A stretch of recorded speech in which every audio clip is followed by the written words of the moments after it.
Hi, my name is Susana, and today I'm going to talk about the video.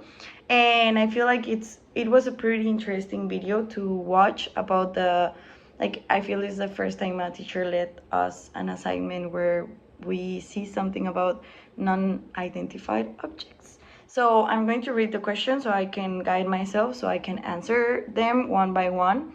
So I feel like um this exposure has expanded my perspective to different encounters that are not merely physical phenomena, but they also might be or involve unconscious and conscious and multidimensional aspects. And I feel like the most impactful aspects are all these testimonies that you can see on the video that are for credible witnesses, scientifics, and different people that gives you this new perspective to think about it.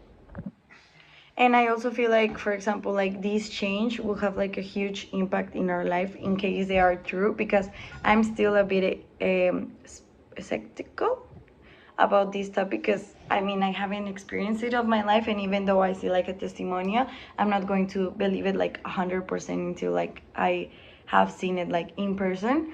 But I do believe that there might be this possibility, and I'm open.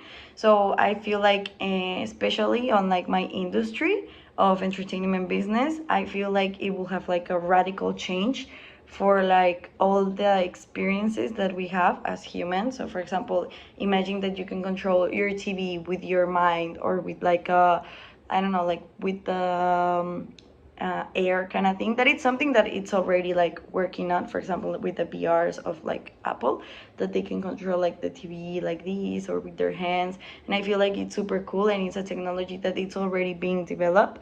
So I feel like it's interesting to see all these changes that the human with the computer have developed. So for the next question, if humans can interact with technology through consciousness, what fundamental shifts might occur in how they approach human-computer interaction and technological design? I feel like it is true if we could develop new forms of communications and the creativity. For example, I don't know if you could transmit. I love this series that it's called Black Mirror. I probably you have seen it, and I think there's a chapter that explains these parts super well, where they have like a cell phone in their brain, and they take pictures of the moments of what they're doing and everything, and when they get home they can take it out of their mind and see it through a screen and share it. And this also includes their emotions, their what they saw, what they thought during the day, and they decide what to erase and what not, what to keep, what to share, and they can send it to other people. And I think that will be a way how we can connect our consciousness and ourselves with technology. And there's also all these theories or experiments where they put your consciousness on another body, and I feel like that's also super interesting. And I feel it will change a lot how you change how the storytelling is told. And so if humans can interact with technology, okay, so given the possibility of humans psychonies or psychic abilities, what implementations does this have for compression of human potential and the natures of consciousness? So I feel like it will, for example, if it challenges the gravity and the space-time, I think the development of technology and the economy will have a radical change. For example, what if you can base on the economy and another I think a lot of entertainment, if you have this experience where you have these anti-gravitational or intradimensional travels in time, I think that would be super cool, and you can charge for it or stuff like that. So the other one is how UAP phenomenon challenge our existing scientific models of physics and cosmologics. What new frameworks might be necessary? So I think it will be like really strong to what we think, and I feel like, for example, all these like things you have seen that before in the cinema, and they have like this story, like you can see it many times, and I feel like what if like if the content that is on the cinema and the series and everything, for example Stranger Things and stuff like that, it's not like only content that you see, it becomes like in a immersive like kind of experience. So, are my religious beliefs affected in any way?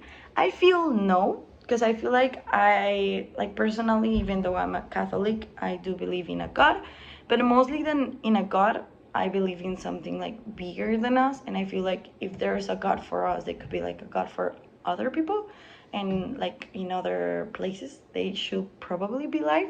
So I don't think that it like affects my religion or my beliefs, but I also like kind of think that you cannot like separate science, or like are you a science girl or religion girl? No, you have to be like both, and I feel there's a connection in between of them.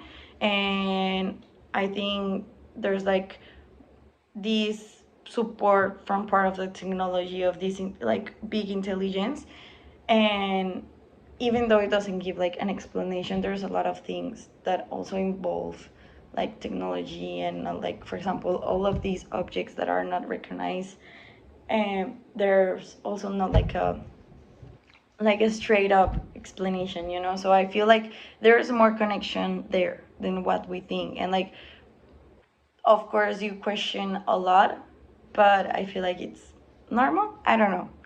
So in light of potential ethical dilemmas, particularly concerning the use of consciousness on technology, I feel like this one, in like in any industry, the ethics behind it, it's one of the most important, and it should be like the center, because even though like the consciousness can be used as a central part, and we should like, I don't know, for example, how you're going with the example that I gave of like Black Mirror, how you protect these like mental privacy, or how you protect like all these technologies to not be used in manipulation or in a way of control, you know. So I feel like the ethics and regulations behind should always be like priority to have like these, yeah, like this control, let's say.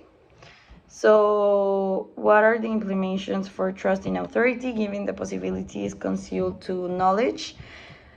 So, I feel like, I don't know, in the example of like in the entertainment industry, the media is one of the like best ways to have like this control, and also the government, that they also like, um, how do you say, like they also like feel filtrate a lot of information.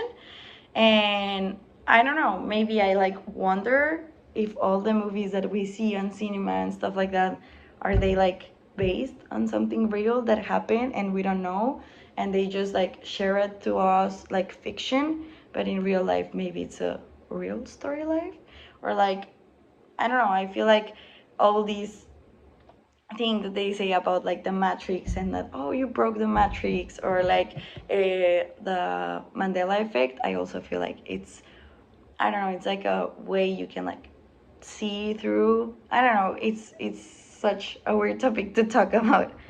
And if the AI interactions are benevolent, what potential implication does they have on the future of humanity? And could it shift to an approach of conflict or peace? I think if there's like this superior, like through like this intelligence, I feel we have overpassed this like part of war, like as we used to know it, and conflict, like I don't know, like First World War, Second World War. I feel like if there's like a war, it will be more a war of information nowadays. That I feel that's the most powerful thing that we have, and I feel like, or I wish that in the future, technology focuses more on the like cooperation, the collective cooperation, instead of like the competence, you know? So, what does the potential of intuition, creativity, and consciousness as interface with technology imply for these important aspects of human experience, and how should they be reaffirmed? So, for example, I feel like the creativity is one of the most important parts, and it's the more